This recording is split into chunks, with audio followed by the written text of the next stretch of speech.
كو waxay kula xisaabtamay kan inaad qofnimo ku codeyso qof tahay hadda waxaynu ku codeynaa community baynu ku codeynaa beel baa lagu codeeyaa qofku intuu isagu soo fadhiistaba ma oran iyaan u codeeyay wixii beel heblayay wadatay qofkaas xisaabtan aad adigu xisaabin kartaa ma jirto way adigu ma diran beel baa diratay beeshana oday baa hor fadhiya odaygii isaga saaxiib noqon doona shaqaalu meel u geyn doona madaxtooyuhu soo tusi doona dabeedna shaqadiisii xisaabtankiisii u dhameeyay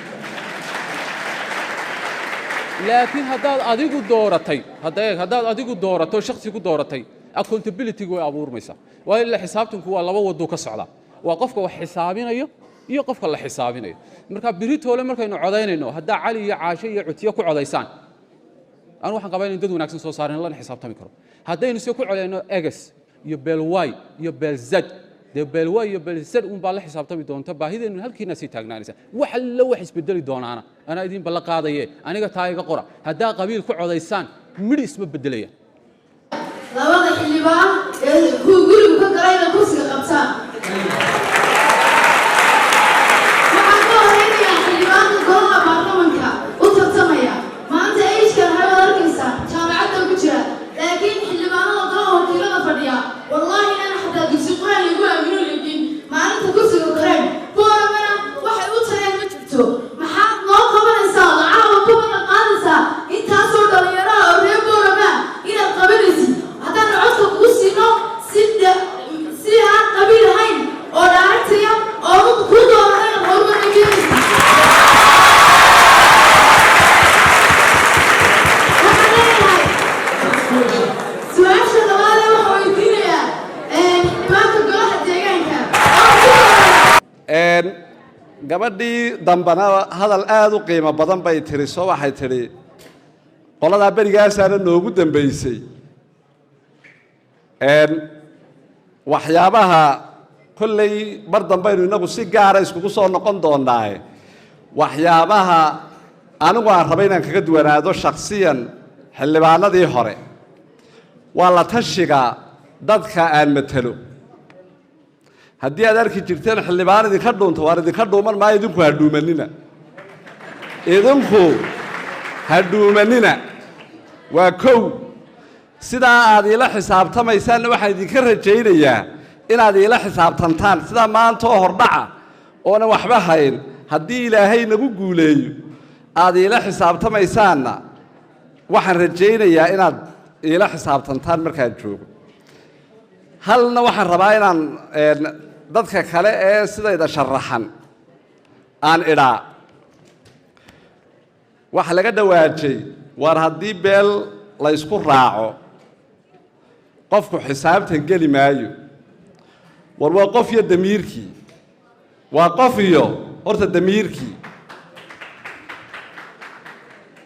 dhalinyarta dadka da'da yar iyo dadka waxbartay reeraha way ka go'an yihiin reeraha markooda horeba way ka go'an yihiin ciyaartaa markay dhex galaanna waxay noqdaan dadka ugu horeeya markaaba lagu tunta ee dhaska lagu daro war hadduu ninka xuni reerka yahay ninka wanaagsanina waa reerka lagaama xaq laha nin geed cidlo ka baxay ah ma tihid waan qabaa in shaksi loo xisaabtamo haa waa sax iyo nus waan qabaa in laga raadsado cod cidaadaan isku reerahaynna waa sax yadna reerkaagana waryaha dayicin codadka dadkeennu sida u codeeyaan loojigooda haddaad ka hor timaaddo dee victimna waad noqon kartaa intaanad wax fikirku isbeddelin haddaad tidhaahdo ficilka horta beddel waynu ku jabaynaa waxa ugu muhiimsan reerkana runta u sheeg constituency-ga awdaloo dhan baan rabaa inaan cod ka dhigto waanan tegi doonaa degmo kasta oo awdal ka mid ah waan tegi taa macnaheedu ma aha dee cidna waan ka soo jeedaayo waan dayiciyo waan iskaba iloobi gebigoodana ma aha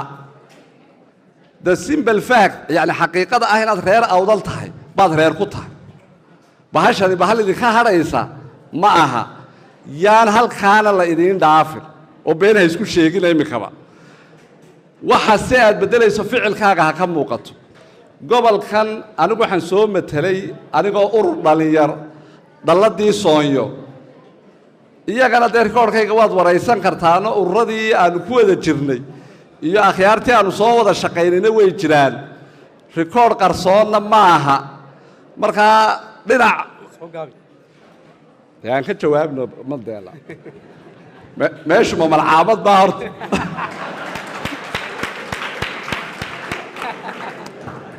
hal shay baa laakiin idinka codsanayaa